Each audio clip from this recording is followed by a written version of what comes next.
আমরা অনেক সময় মুখে ব্যথা হলে অবহেলা করি, মনে করি যে হয়তো গ্যাস্ট্রিকের কারণে ব্যথা করছে অথবা কাশি হয়েছে এজন্য ব্যথা করছে। এবং এই অবহেলার কারণে আমরা ব্যথাটা পুষে রাখি এবং দেখা যায় যে আমাদের এর ফলে মায়োকার্ডিয়াল ইনফাকশন হয় এবং এমন একটা সময় হাসপাতালে আনা হয় তখন হয়তো চিকিৎসকের কিছুই করার থাকে না। তো যদি কখনো বুকে ব্যথা হয় তাহলে অবশ্যই নিকটস্থ হাসপাতালে যাবেন এবং এমন হাসপাতালে যেখানে কার্ডিয়াক ইভালুয়েশন করার সম্পূর্ণ ব্যবস্থা আছে। এমন কোনো হাসপাতালে না যেখানে ইসিজি, ইকো অথবা কার্ডিয়াক এনজাইম করার কোনো ব্যবস্থা নেই।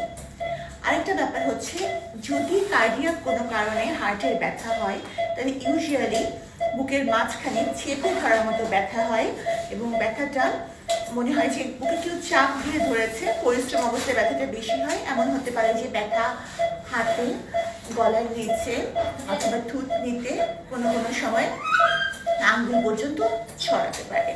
ব্যথার সাথে শ্বাসকষ্ট এগুলো হতে পারে। আরেকটা ব্যাপার হচ্ছে যে কাদের ক্ষেত্রে ব্যথা হলে বেশি সিরিয়াস হয়, যাদের বংশে অল্প বয়সে হার্ট অ্যাটাকের হিস্ট্রি আছে, যারা ধূমপান করেন দীর্ঘ সময় ধরে, যারা হাইপার টেনশন অথবা ডায়াবেটিসে ভুগছেন একটা মানে প্রলং পিরিয়ড ধরে, তারা বেশি সতর্ক হবেন।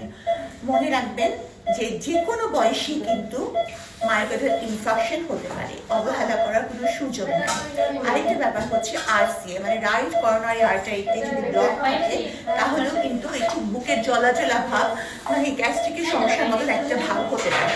সুতরাং কোনোভাবেই ইগনোর না করে অবশ্যই নিকটস্থ হাসপাতালে যান, তাহলেই আপনি প্রপার চিকিৎসাটা পাবেন।